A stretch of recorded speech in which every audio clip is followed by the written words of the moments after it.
안녕하세요. 고려대학교 심리융합과학대학원 3기 라넬라입니다. 이번에 2024년 9월에 4기 분들이 입학을 하셨어요. 신입생 분들 중에서 저한테 영상 잘 봤어요 라고 인사를 해주시면서 명함을 받은 적이 이번에 있었는데 이렇게 내 영상이 실제로 도움이 되고 있구나 라는 거를 느껴서 이번에 Q&A 시간을 한 번 더 마련을 해보았습니다. 아마 제 욕심인데 조금씩 계속 발전시키면서 입학 시즌에 맞춰서 계속 이렇게 도움을 드릴 수 있었으면 하네요. 일단 기본적으로 일반 대학원과 특수대학원의 차이라든지 기본적인 고려대학교 심리학부 이런 특성은 그냥 구글에 고려대학교 심리학부 검색하셔서 내용을 어느 정도 아신다는 전제하에 저는 Q&A 중심으로 이번 시간을 구성을 해보려고 합니다. 제가 사실 그 유튜브를 하면서 지금까지 조금씩 제 이야기를 담은 영상을 올렸는데 아직 겁이 많아서 댓글을 함부로 못 읽겠더라고요. 악플이 있고 막 그럴까봐. 근데 이번에 영상을 쭉 보면서 댓글도 확인을 했고 늦었지만 그 댓글에 답변도 드리려고 합니다. 그래서 일단은 이전 영상에 댓글 위주로 한번 말씀을 드려볼게요. 가장 먼저 달린 댓글이 사실 와 학비 엄청 비싸네, 나 때는 550만 원이었는데 850만 원이라니 이런 댓글이 있었어요. 근데 맞아요, 좀 비싸요. 한 학기에 800만 원이 넘습니다.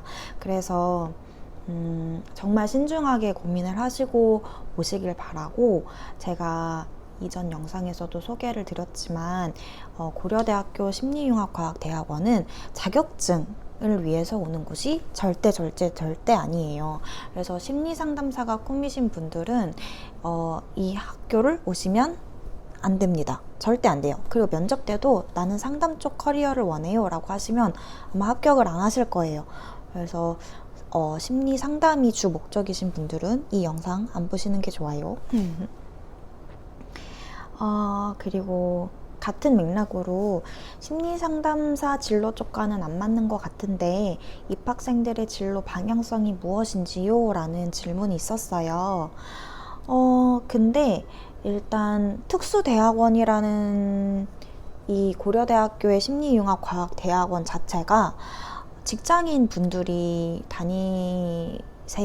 왜냐하면 야간으로 이루어진 야간 수업을 하는 대학원이고, 실무에서 심리학을 적용시킬 수 있는 실무 강화 중심의 교육이 이루어지는 곳이기 때문에 진로 방향성 자체를 여기서 고민하지는 않는 것 같아요.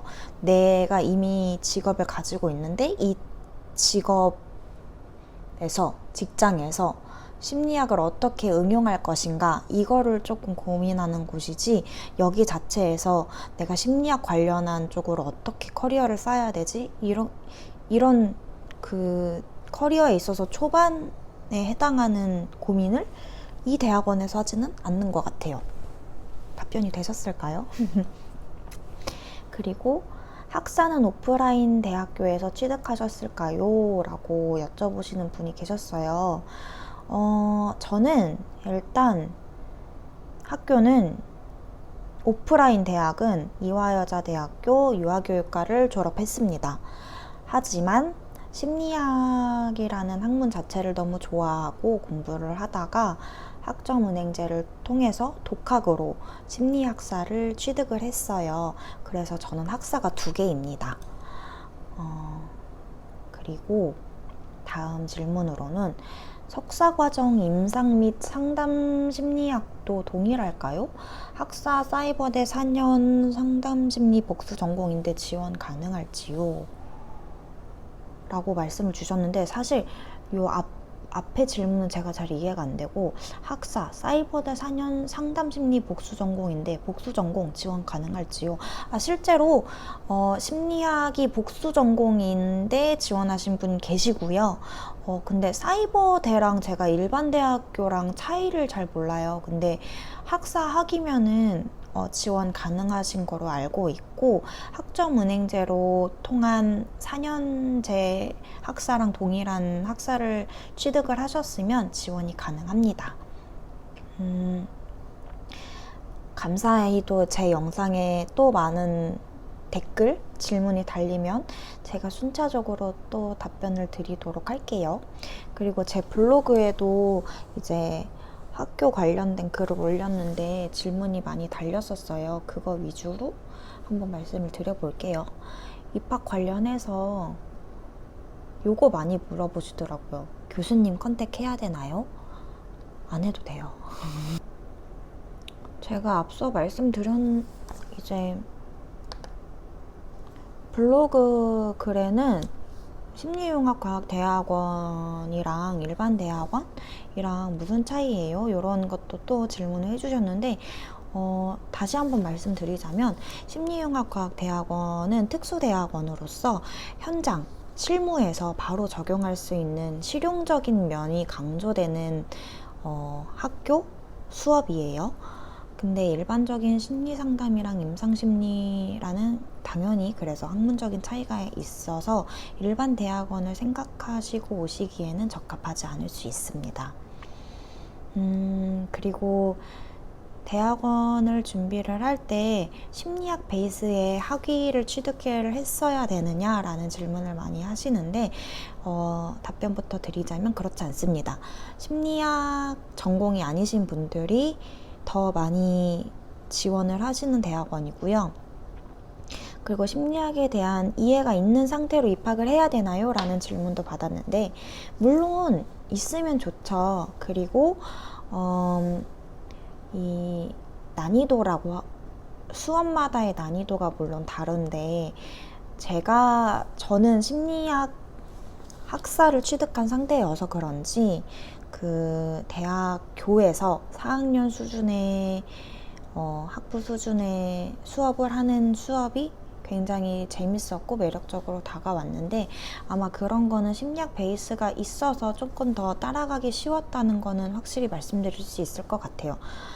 필수는 아니나 권장을 드립니다. 그리고 심리학 당장 학사를 취득할 수는 없잖아요. 2년 이상의 시간이 걸리니까 적어도.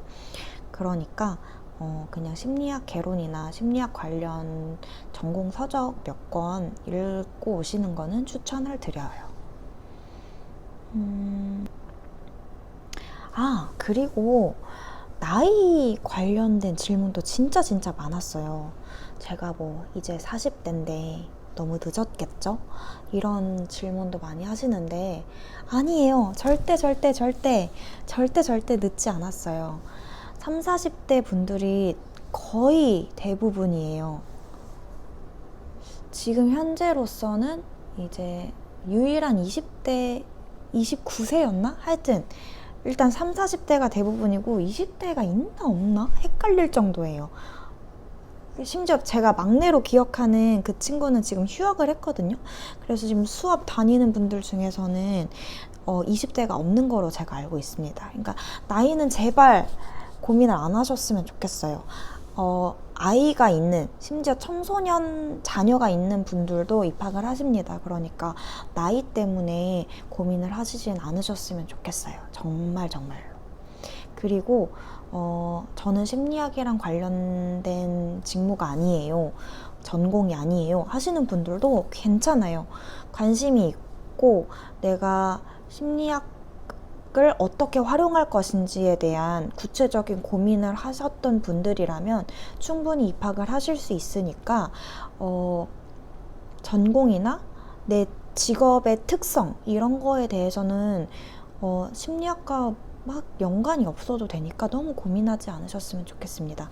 실제로 정말 특색 있는 분들은 그 헤어 메이크업을 메이크업을 학원을 운영하시나? 어쨌든 헤어 메이크업 교육하시는 분들도 재학 중인 분들이 계시고, 쇼호스트 분들도 계시고, 저는 지금 마케팅 업무를 하고 있는데 저도 심리학이라는 관련이 그렇게 많진 않거든요. 근데 지금 다니고 있고, 그리고 광고회사 다니시는 분들도 있고, 군인도 계세요. 어쨌든 이런 식으로 정말 정말 다양하니까 직무와 심리학의 관련성, 이것도 굳이 고민하지 말고 이것 때문에 입학을 망설이지는 않으셨으면 좋겠습니다. 그리고 면접은 어떻게 진행되나요? 물어보시는데 교수 2, 학생 3의 비율로 진행이 됩니다. 학업 계획서를 제출을 하잖아요. 그 학업 계획서를 바탕으로 면접 답변 준비하시면 되세요. 한 학기에 몇 명 정도 뽑나요? 라는 질문에는 정원이 20명인 거로 알고 있습니다. 20명 정도 뽑고 그거보다 조금 더 적게 뽑을 때도 물론은 있겠죠. 20명 정도로 생각하시면 되고, 장학금 제도가 있나요? 대출은 가능한가요? 라는 질문이 있었는데, 학자금 대출은 가능하고요.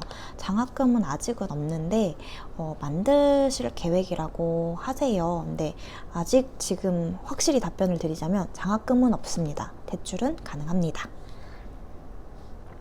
면접 당일날 면접 이외에 다른 시험도 있나요? 라는 질문이 있었어요. 아니요, 없어요. 없고 편한 마음으로 오시면 되고, 다른 대학원에서는 면접 당일날 사전 안내 없이 영어 시험 같은 거를 진행하는 곳이 있다고 들은 경우가 있으시대요. 그렇지 않아요. 네. 그렇게 불친절한 대학원도 있나요? 여기는 영어 시험이 따로 없어요. 그리고 영어 관련해서 영어가 좀 모자란데 영어 실력이 부족한데 괜찮을까요? 이런 질문 주시는 분들도 계셨거든요. 저는 영어를 못하지는 않아요. 그래서 도움을 받았냐?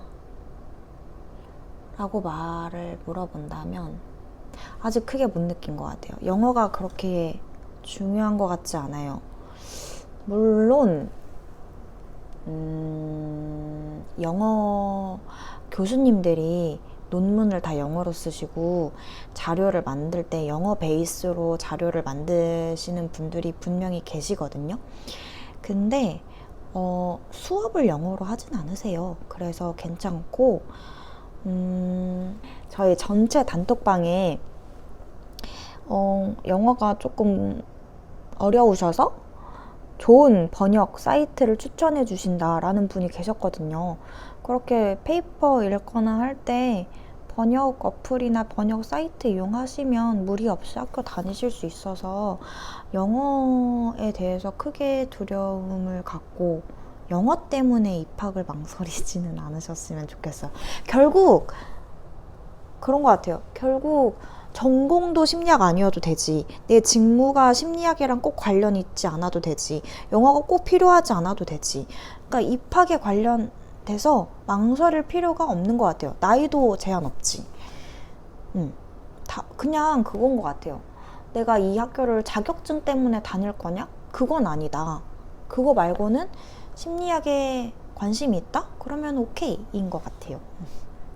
실제로도 제가 기억에 남는 게, 지금 제가 브랜딩이라는 수업을 듣는데 교수님께서 그러셨어요. 우리 심리융합과학대학원에 오시는 분들은 심리학에 정말 제뉴인하게 학문 자체에 순수하게 진심인 분들이 오시는 것 같다 라고 말씀을 실제로 하셨고, 저도 똑같이 느끼는 바예요.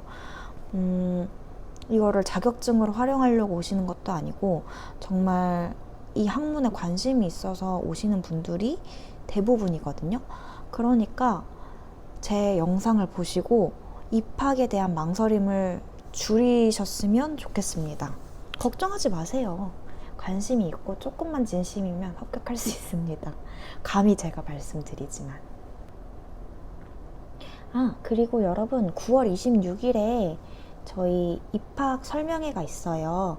아마 제 이 두루뭉실한 영상보다는 입학 설명회가 조금 더 구체적이고 아마 교수님들도 참석하시는 걸로 알고 있으니까 구글에 들어가셔서 고려대학교 심리학부라고 지금 검색을 하시면 바로 팝업 창이 뜨거든요. 특수대학원 입학 설명회 팝업이 뜨니까 그거 링크 들어가셔서 26일에 있는 입학 설명회에 참석하시면 좋겠습니다.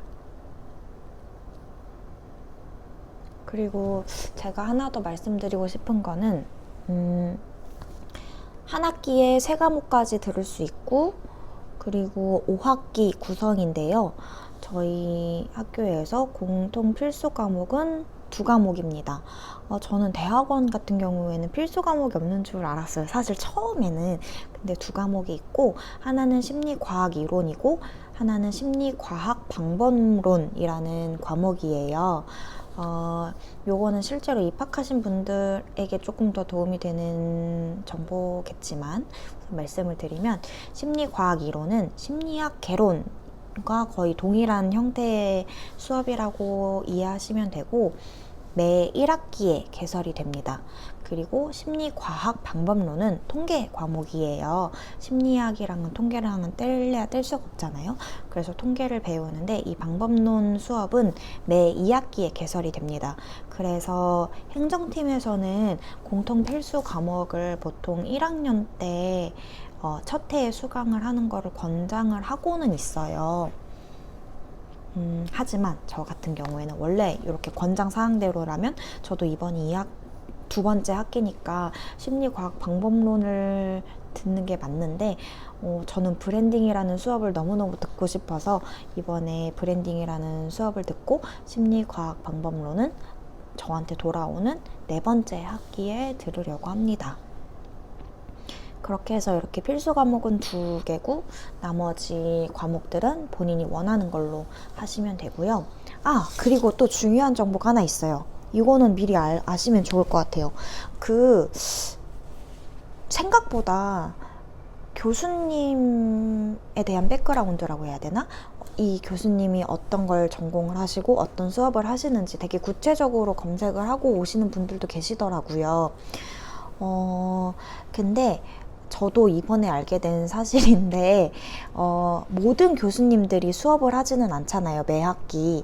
근데 여기 심리융합과학대학원에서 약속사항이 한 번 수업을 하시면 3학기 동안 쉬고 그 다음에 이제 수업을 하셔야 된대요. 그러니까 3학기 동안 쉬실 수가 있는 거죠. 물론 안 쉬실 수도 있지만, 교수님들께서 수업을 한번 하시면 3학기 동안 쉬실 수 있거든요. 그러니까 제가 지금 만약에 A라는 과목을 들었어요. 근데 이 교수님이 너무 좋아요. 그렇다고 해서 계속 들을 수 있는 게 아니라 3학기를 쉬시고, 저는 그러면은 마지막 학기 때 그 교수님을 다시 볼 수 있는 거예요. 그래도 그나마 첫 학기에 만나면 한 번 더 볼 수 있는 럭키한 상황이지만 그게 아닐 수도 있는 거죠. 이 부분은 다니는 사람이 말을 해줘야지, 안 그러면은 알 수가 없을 것 같은데. 그렇네요. 말을 해보니. 저는 일단 너무 매력적인 과목들이 물론 너무 많은데, 제 동기 중에 광고회사를 다니시는 언니가 있는데, 그 언니는 딱 특정 교수님의 수업이 너무너무 듣고 싶어서 입학을 하셨다라고 얘기할 정도였거든요. 근데 그분이 만약에 수업을 안 하셔, 그러면은 너무너무 속상하고 이 학교에 온 의미가 없어질 수도 있는 거잖아요. 근데 그런 구체적인 목표를 갖고 오시는 분들이라면 댓글로 알려주세요. 제가 최대한 알아서 답변을 해드릴게요. 그런 분들이 계실 수도 있겠다요, 그죠? 그럼 그리고 마무리로 한 가지 정말 당부드리면, 심리상담을 공부하는 곳은 아닙니다. 물론 상담학 관련한 과목이 오픈이 되기는 해요. 하지만 그 심리상담 관련된 자격증을 취득하기 위해서 오시는 곳은 절대 아니라는 점. 아마 학회에서도 이 대학원은 인정해주지 않을 거예요. 왜냐하면 상담학을 중점적으로 가르치는 대학원이 아닐 테니까. 그러니까 심리 상담 때문에 이 학교를 입학하시면 안 됩니다. 이제 이번 영상의 마무리를 해보자면 저 같은 경우에는 이제 두 번째 학기를 맞이하게 되는데요. 필수 과목인 심리과학 방법론은 과감하게 택하지 않고 브랜딩이라는 수업이랑 한국인의 특성과 조직 문화라는 수업, 그리고 감각 디자인이라는 수업을 수강 신청을 했습니다. 그리고 심리융합과학 세미나라는 수업이 오픈이 됐는데 그 수업은 청강으로 참여를 하고 있습니다. 다른 제가 선택을 하지 않은 과목도 말씀을 드려볼게요. 조직 내 심리적 안정감이라는 과목이 있고, 직원 만족과 성과를 높이는 상담 및 코칭 심리학이라는 과목도 있고, 약물과 인간사회의 지속 가능성이라는 과목이 이번에 열렸습니다. 제가 지난 영상에는 이렇게 과목을 쭉 설명해 드리진 않은 것 같은데 매번 이렇게 학기가 열릴 때마다 과목을 앞으로는 소개를 해 드리도록 하겠습니다. 이번 영상도 조금이나마 도움이 됐으면 하고 이전 영상은 조금 면접이랑 학업계획서를 어떻게 써야 되는지를 설명을 드렸거든요. 물론 막 엄청난 내용이 있는 건 아니지만 이전 영상도 보시고 지금 영상도 보셔서 질문 사항에 충분한 답변이 되었으면 좋겠습니다. 감사합니다.